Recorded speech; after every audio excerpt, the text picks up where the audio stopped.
కరీంనగర్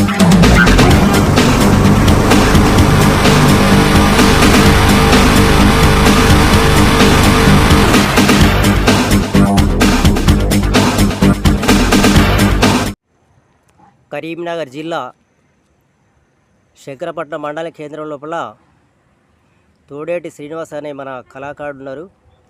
ఆ కళాకారుడు దగ్గరికి ఈరోజు మన ఉప్పెన న్యూస్ రావడం జరిగింది.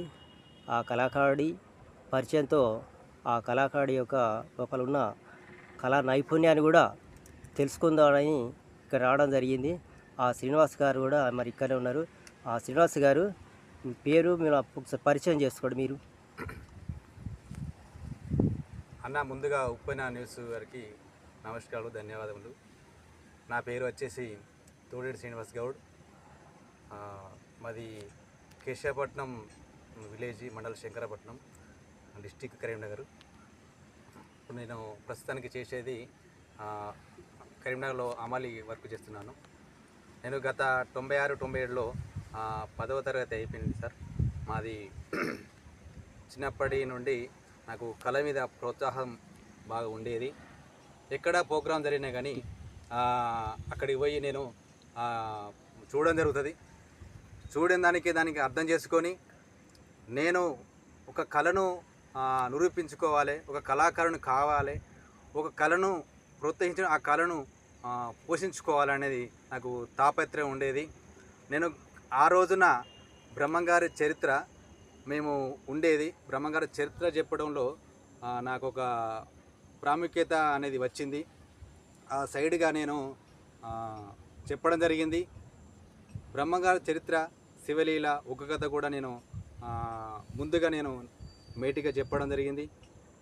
ముందుగా మీరు నాగరికి వచ్చినందుకు మీకు ధన్యవాదములు. ఒక్కసారి ఆ బ్రహ్మంగారి చరిత్ర లోపల ముందుగా నేను వినిపిస్తాను. తందాన ఓ దేవనందనానా, తందాన తందాన ఓ దేవనందనానా, తందాన తందనాన తందాన తందన. గట్టిగా లేపండి పాటను. శివ గోవింద గోవింద బ్రహ్మం భజ గోవింద గోవింద దేవా, శివ గోవింద గోవింద దేవా, భజ గోవింద గోవింద దేవా, పూలకు దోలించినావా దేవా, పూని సమాధైనావా దేవా, శివ గోవింద గోవింద దేవా, భజ గోవింద గోవింద దేవా. ఆ బ్రహ్మంగారి కథ లోపల ఒక సన్నివేశము, 5 రోజుల కథ ఇది. చరిత్ర అంటే వీరబ్రహ్మంగారి, పోతుల వీరబ్రహ్మంగారి చరిత్ర నేను 96-90లో చెప్పడం జరిగింది. ఆ తదుపరి ఒక కథ నా సొంతంగానే ఆ క్యాసెట్ ద్వారా వినిపించుకొని, క్యాసెట్ ఆన్ ఆఫ్ చేసుకొని, ఒక బుక్లో రాసుకొని, ముందుగా శివలీల అనేది ఒక కథ ఎంచుకొని, ఆ శివలీలను నేను 20-30 ప్రోగ్రాలు ఇచ్చిన. ఆ రోజుల ఒక కథనే నాకు మంచి ప్రోత్సాహం కలిగింది, మంచి గుర్తింపు వచ్చింది. ఆ శివలీల లోపల మీకు గుర్తింపు పొందినటువంటి 2 పాటలు పాడిపోయాడు శ్రీనివాస్ గారు, ఇష్టం వచ్చింది. ఆ శివలి లోపల ఒకటి కన్నతల్లి కన్న కొడుకు ఒక సన్నివేశం. కొడుక రారా కన్న కొడుక, కొడుక రారా కన్న కొడుక, దాయగల్లా కొడుకరా, కొడుక రారా కన్న కొడుక, నిన్ను గన్నా గాని కొడుక, నిన్ను గన్నా గాని కొడుక, రాతగానా లేదురా,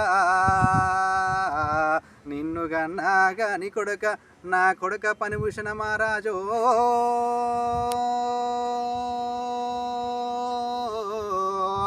నిన్ను గన్నా గాని కొడుక, కొడుకు కొడుక కొడుకు ఒక్క కొడుక వాని కొడుక, ఒళ్ళ పెట్టు కౌని కొడుక, నిన్ను చదువుకున్న కాదురా కొడుకో, కొడుక రారా కన్న కొడుక. ఇటువంటి సన్నివేశం. శ్రీనివాస్ గారు, మరి ఇప్పుడు ఈ ఒగ్గు కథ నేర్చుకోవడానికి మీకు ప్రధానమైన గురువు గారు ఎవరు ఉన్నారా, మరి మీరే నేర్చుకున్నారా? ఆ గురువు లేని విద్య గుడ్డి విద్య అంటారు సార్.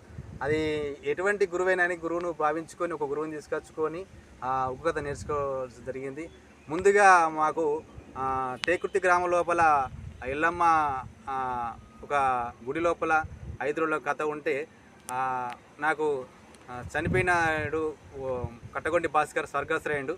అతను శ్రీనివాసు మీరు మీరు బ్రహ్మంగారి చరిత్ర చెప్పారు కాబట్టి నీకు ఒక కథ నచ్చుతుంది, మీరు చెప్తారు అని నన్ను స్టేజ్ తీసుకుపోవడం జరిగింది.